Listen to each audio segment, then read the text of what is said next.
तंत्र शास्त्र में षटकर्म के बारे में आप जानते होंगे। षटकर्म एक ऐसा विद्या है, षटकर्म मतलब 6 कर्मों को षटकर्म बोलते हैं। पहला है मारण, मोहन, वशीकरण, स्तंभन, विद्वेषण और उच्चाटन। इसके साथ है शांतिकरण भी आता है।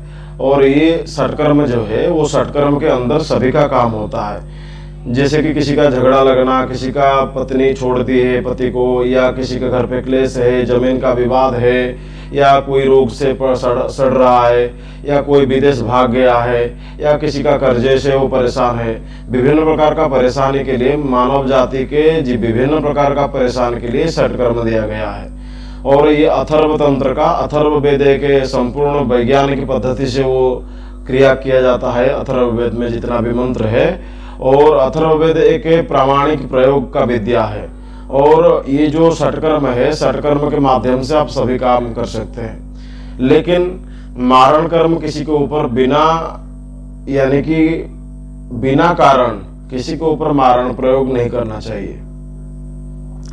तो षटकर्म तंत्र विद्या, कोई भी मंत्र को सिद्धि करने के बाद षटकर्म सीखना जरूरी है। षटकर्म का अनेक प्रकार का बार, नक्षत्र ये सब होता है। मारण के लिए कौन सा नक्षत्र और कौन से बार में कौन सी दिशा की ओर मुंह करके बैठना चाहिए और कौन सा आसन लेना चाहिए, ये सभी षटकर्म के लिए 6 प्रकार का आसन, 6 प्रकार का दिशा और 6 प्रकार का मंत्र ये षटकर्म में आता है। जो षटकर्म जान लिया वो तंत्र में आधे से ज्यादा काम को जान लिया। और षटकर्म जानने के बाद किसी का भी काम करेंगे वो काम तुरंत और आसानी से होगा। जैसे कि वशीकरण करते हैं, तो वशीकरण में जड़ी काम में आता है। जड़ी को अभिमंत्रित करके खिलाने के लिए देंगे तो वशीभूत होंगे। नहीं तो आप वशीकरण का भस्म किसी को ऊपर डालेंगे तो वशीभूत हो सकता है। नहीं तो वशीकरण का मंत्र भी जाप करेंगे तो भी वशीभूत हो सकते हैं।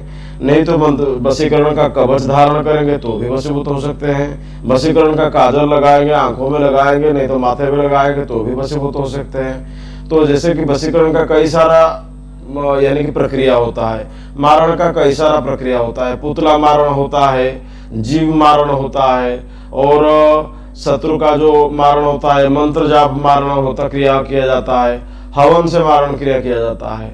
ये 4-5 प्रकार का मारण प्रक्रिया है। उच्चाटन में भी वही 4-5 प्रकार का उच्चाटन किया जाता है। शांतिकरण में सर्वरे कुरुंतनि महाजन बल शांति कुरु स्व, शांति का भी अलग विधान है। ये सभी विधान सीखना पड़ता है, तभी जाके षटकर्म सिद्ध होता है। और कोई भी तंत्र चलाने के लिए षटकर्म मेन ही चीज होता है। जैसे कि आप गाड़ी तो खरीद ली है, गाड़ी को चलाने के लिए एक ड्राइवर चाहिए, और ड्राइवर को चाहिए एक्सीलेटर, गियर, ब्रेक, ये सभी सही होना जरूरी है। तो ये सभी चीज नहीं होगा तो ड्राइवर बैठने से भी गाड़ी नहीं चलेगा। तो ऐसा ही तंत्र के कोई भी मंत्र सिद्धि कर दिए हैं तो आप सोचेंगे कि मैं कई सारा काम कर सकता हूँ, कोई भी काम कर नहीं पाएंगे।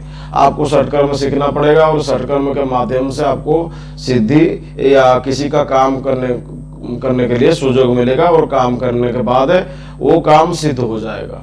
तो इसीलिए षटकर्म जो भी सीखना चाहते हैं वो 6 प्रकार का कर्म है। षटकर्म के लिए हम स्वतंत्र रूप से लोगों को सिखाते हैं, और व्हाट्सएप के माध्यम से आप सीख सकते हैं। हमारा व्हाट्सएप नंबर है 7008226170। षटकर्म पहले सीख जाइए, उसके बाद कोई भी मंत्र को सिद्ध करेंगे, उसके बाद लोगों का कल्याण करना शुरू कर देंगे, लोगों का काम करना शुरू करेंगे, लोग भी राहत पाएंगे, और आपका भी मन खुशी रहेगा लोगों का काम करने के बाद। और आप भी एक बरकत आपको मिलेगा भगवान की तरफ से, क्योंकि भगवान का आप दूत बनकर किसी ना किसी का यानी कि हेल्प कर रहे हैं, या किसी का आप सामर्थ्य के हिसाब से उसको आप ठीक कर रहे हैं। तो इसीलिए ऊपर वाला भी, भगवान भी, ऊपर वाला जिसको बोलते हैं भगवान भी आपको आशीर्वाद प्रदान करेंगे। तो कोई ना कोई मंत्र को सिद्ध करने के बाद ही षटकर्म चलाएंगे या कर्म करेंगे तो काम करेगा, नहीं तो षटकर्म आपका 50% काम करेगा। अगर कोई मंत्र सिद्ध करके काम करते हैं तो मंत्र 100% काम करेगा। तो मैं दूसरे वीडियो में बताऊंगा, पहले तो बता दिया था एक वीडियो में कौन से यानी कर्म के लिए कौन सा आसन, कौन से कर्म के लिए कौन सा दिशा, कौन से कर्म के लिए कौन सा मंत्र, ये सब मैं बता दिया था। लेकिन फिर से मैं आपको एक षटकर्म के बारे में एक वीडियो बना के बताऊंगा, और ये वीडियो जो बताऊंगा उसमें षटकर्म का सभी विधान मैं आपको दूंगा। तो षटकर्म का सभी विधान जानने के बाद आशा करता हूँ आप को जो समझ में नहीं आएगा आप मुझे पूछ के भी आप सवाल का जवाब ले सकते हैं और उसी हिसाब से साधना कर सकते हैं। तो साधना के ज़्यादा जानकारी के लिए आप हमें संपर्क कीजिए, हम आपको पूरा विधान बताएंगे, क्योंकि वीडियो में पूरा विधान बताना संभव नहीं होता है और इतना सारा समय नहीं दिया जा सकता है। तो इसीलिए आप हमें संपर्क करने के बाद हम आपको संपूर्ण विद्या प्रदान करेंगे। जय महादेव।